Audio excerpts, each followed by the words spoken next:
On va vivre avec cette tension-là pendant 15 jours et 3 semaines. Si on perd là, ça va être la catastrophe. Il a pas tort. Il s'est lui-même coupé des Français et aujourd'hui il est coincé. Il est dans l'esquive. Ça va pas bouger là, le problème là. C'est vrai, pourquoi? C'est pas en chantant. Ah, c'est vous le responsable. Le fâché mais pas factieux. Ils manifestent, ils réclament leur dû, ils ont raison. Les blocages, il y en avait avant ce mouvement social, il y en aura après, et il y en aura encore plus après. Qu'est-ce qui va se passer là? Qu'est-ce qu'ils vont faire? Il faut quoi? Il faut 4 morts? Il faut 5 morts? C'est quoi son truc? Salut, c'est Djemil et on se retrouve aujourd'hui une fois encore hors des studios du Média pour aller prendre l'air, mais surtout prendre le pouls des Françaises et Français mobilisés contre la réforme des retraites depuis maintenant plus de 2 mois consécutifs. La semaine dernière, des manifestations contre la réforme des retraites dans les grands centres urbains jusqu'aux méga-bassines à Sainte-Soline, en passant par les grèves des raffineurs, des éboueurs et toutes les actions que l'on observe partout sur le territoire qui témoignent au passage d'une installation inédite d'un mouvement social large. La réponse du pouvoir en place est claire et constante, la répression par la force. Pour la première fois depuis les Gilets jaunes, les médias dits mainstream abordent le sujet et dénoncent au minimum les violences policières qui s'abattent sur les manifestants, tandis que de plus en plus de voix dénoncent, elles, une dérive autoritaire du pouvoir et des atteintes à des droits fondamentaux, comme celui de faire grève, de manifester ou encore d'être informé. Les journalistes étant chaque jour plus nombreux à subir des attaques de la part des forces de police françaises. De l'autre côté de la barricade, dans sa communication reprise par l'essentiel des médias, le gouvernement souhaite comme réduire le débat public à une discussion abstraite sur la violence, comme un écran de fumée masquant le fond des enjeux politiques actuels. Pourtant, ce que l'on observe, et j'en témoigne, c'est le retour du climat délétère du dit maintien de l'ordre de l'époque des Gilets jaunes. L'usage disproportionné ou parfois injustifié de la force, le retour des interpellations préventives, des interdictions de manifester, des contraventions, souvent illégales, mais aussi des fausses nouvelles, donc des mensonges perpétrés par le gouvernement lui-même. Alors que M. Darmanin a annoncé hier un dispositif policier très costaud, pour le citer, avec notamment 5500 agents rien qu'à Paris, comment va se dérouler cette 10e journée de mobilisation nationale contre la réforme des retraites? Quelle est la stratégie de l'intersyndicale face au gouvernement qui, enfin, se dit prêt à discuter, mais pas vraiment des retraites? Côté manifestants, verrons-nous une multiplication par 2, par 3, comme le craint les renseignements, de la participation de la jeunesse? Et si oui, dans quel objectif? Et puis, plus largement, vers quoi allons-nous? Un durcissement du ton de tous les côtés ou un apaisement du pays comme celui décrit par Elisabeth Borne cette nuit comme étant son nouveau cap? C'est ce qu'on va voir ensemble, entre autres, dans ce nouveau reportage. C'est parti!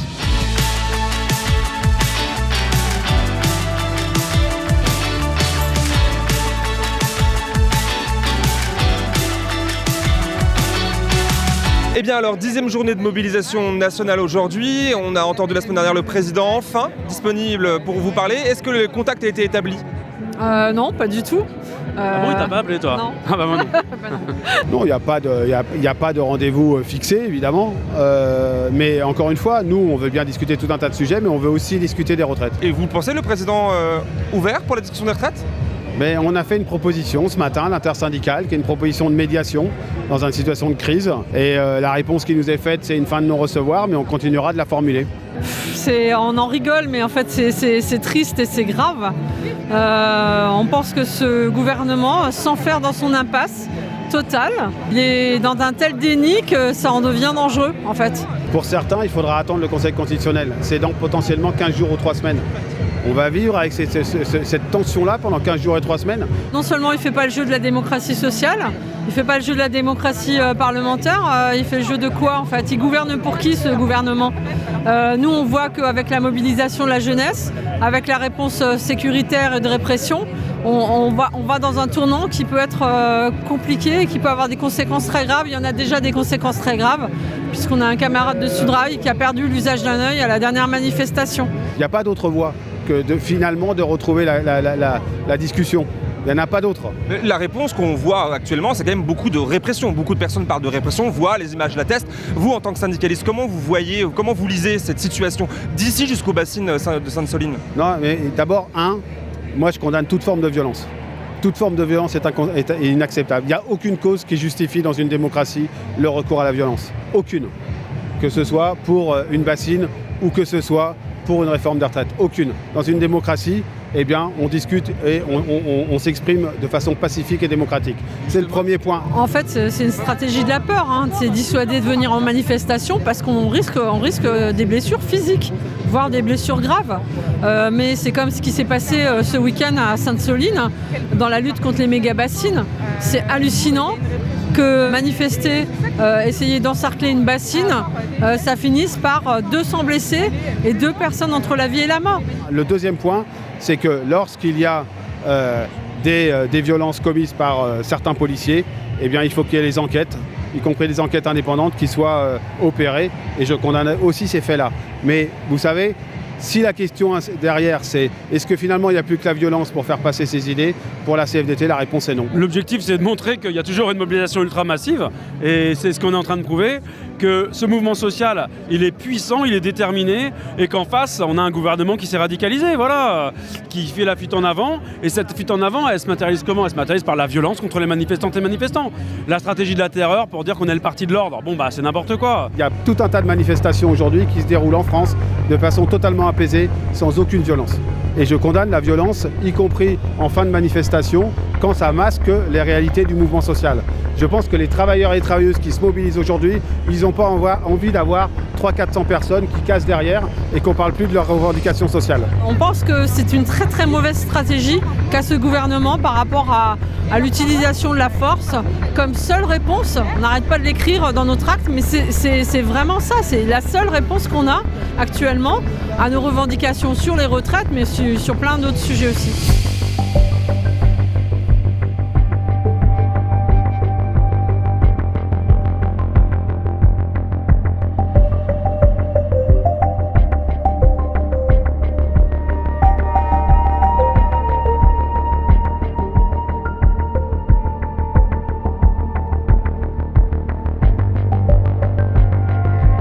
Déjà, on voit qu'il y a un gouvernement qui a peur de la jeunesse et de sa mobilisation.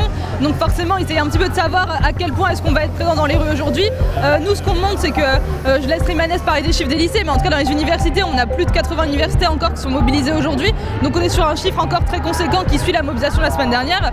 Et puis au-delà des blocages d'universités, aujourd'hui, on sait partout en France, il y a des jeunes qui sont massivement présents dans les rues parce qu'ils sont contre la politique aujourd'hui qui est menée par Emmanuel Macron.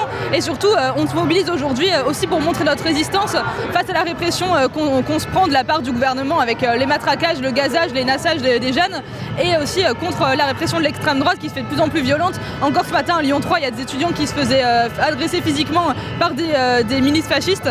Donc pour nous, c'est important d'être là aujourd'hui et donc je pense qu'on sera encore plus nombreux que la semaine dernière et surtout cette mobilisation, elle n'est pas finie et on va continuer. Côté lycée, on note une augmentation qui est extrêmement significative. On est aujourd'hui à 500 lycées mobilisés, dont 450 qui sont bloqués. Et donc on voit qu'on est en progression très forte par rapport à la semaine dernière, on était à 400 et aux semaines d'avant, on était à 200, 300. On sent que la jeunesse, là, depuis le passage en force avec le 49.3 et depuis l'augmentation de la répression policière, est entrée dans la bataille et elle va continuer à le faire. Et donc aujourd'hui, on a eu des blocages massifs qui suivent un appel au blocus reconductible qui a été lancé par l'intersyndicale lycéenne. Donc là, on sent qu'il y a une conjoncture extrêmement importante de la jeunesse qui se mobilise de plus en plus. Et donc ça nous donne une base excellente pour continuer à avoir une mobilisation très forte en termes de blocage dans les jours suivants et pour la grande date nationale de la semaine prochaine. Et là, admettons, le gouvernement vous écoute enfin et retire la réforme des retraites. Est-ce que ça suffirait aujourd'hui pour éteindre cette colère lycéenne, étudiante ? Cette colère, elle est pas liée uniquement à la réforme des retraites, hein, elle s'accumule avec beaucoup d'autres et c'est ce grand mouvement social qui fait que d'un coup, elle se déclenche chez les lycéens et les lycéennes. J'imagine que c'est pareil chez les étudiants. Mais là, il y a aussi autre chose, c'est qu'avec Parcoursup qui broie notre avenir, avec la réforme du lycée pro qui veut nous mettre qui veut mettre les lycéens professionnels 50% du temps en entreprise et leur enlever les cours de mathématiques ou de français, il y a beaucoup de choses qui font que la jeunesse aujourd'hui est très énervée. Elle en a marre d'être précarisée, elle en a marre d'être broyée avec Parcoursup. Et donc non, les blocages, il y en avait avant ce mouvement social, il y en aura après et il y en aura encore plus après parce que là on vient de prendre un coup de force exceptionnel et donc on va continuer à lutter contre Macron et contre son monde. Oui, bien sûr, c'est une répression d'État, une répression qui est organisée. Hein, quand on voit que notamment il y a la Brave quand même qui roule littéralement sur des jeunes manifestants, comme là un jeune étudiant en BTS qui va matraquer des groupes de jeunes parce qu'ils sont allés manifester spontanément le soir. En fait, il y a un gouvernement qui a peur et comme ils ont peur de la mobilisation de la jeunesse, le seul outil qu'ils ont pour la contrer, c'est la violence, c'est la répression.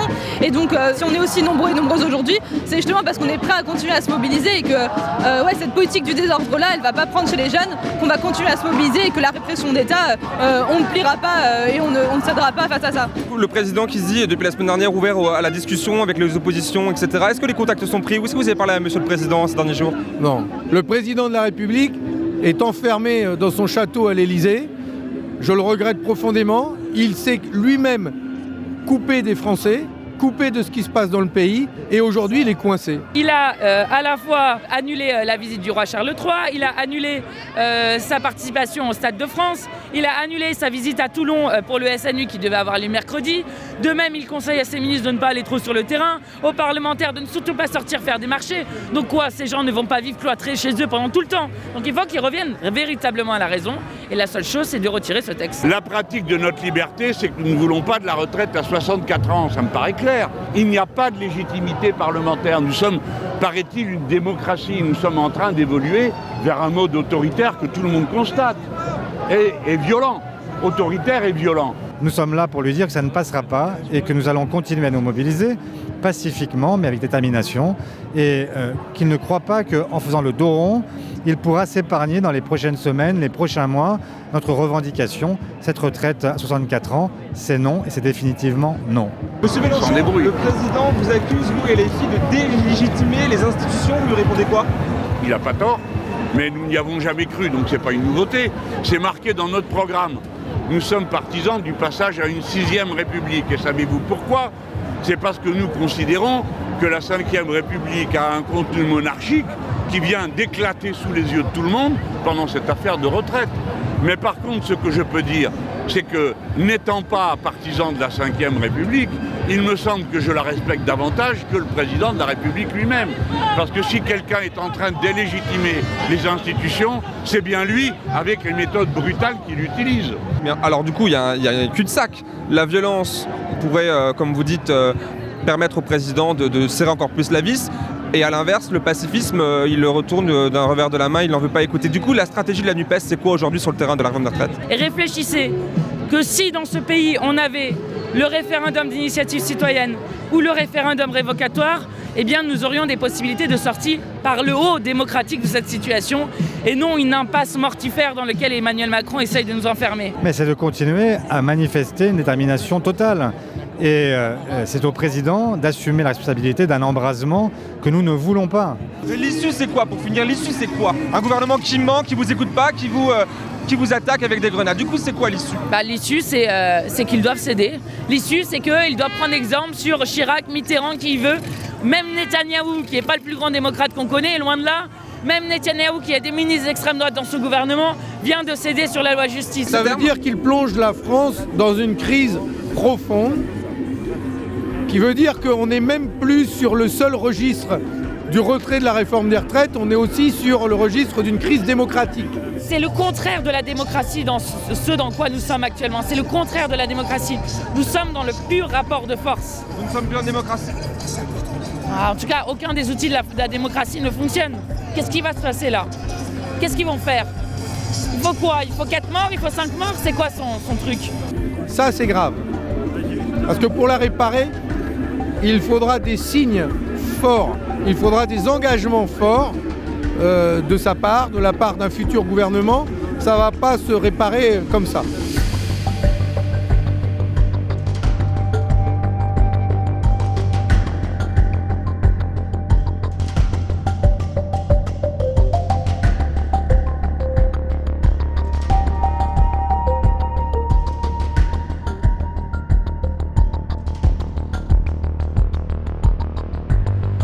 Eh bien le bonjour, c'est quoi votre petit panneau? C'est En marche sur ta gueule. Et derrière il y a quoi? J'ai cru voir Macron. Macron, t'es bête ou quoi? C'est un message directement qui est adressé au président, pourquoi Parce que c'est pour protester contre le comportement de Macron qui n'écoute pas son peuple. Tu vois, moi je vais dire, j'ai travaillé dans une entreprise pendant 25 ans. J'aurais rêvé d'avoir un patron comme ça dans mon entreprise pour motiver autant mes camarades à faire grève. Enfin, le 49.3, la prise de parole de Macron, à chaque fois qu'ils prennent la parole, on n'a même plus besoin de rien dire en fait. C'est eux qui font le boulot à notre place. Et qui méprise son peuple alors que c'est pas du tout son intérêt. Vous avez l'intime conviction que le président ne vous écoute pas Oui, parce que la moitié de Paris est dans la rue et qu'il envoie ses CRS et qu'il refuse de discuter le fait de même retirer sa réforme. Quand j'entends les médias à chaque fois questionner les organisations syndicales en leur disant « vous ne tenez plus les gens », mais ils n'ont jamais tenu personne.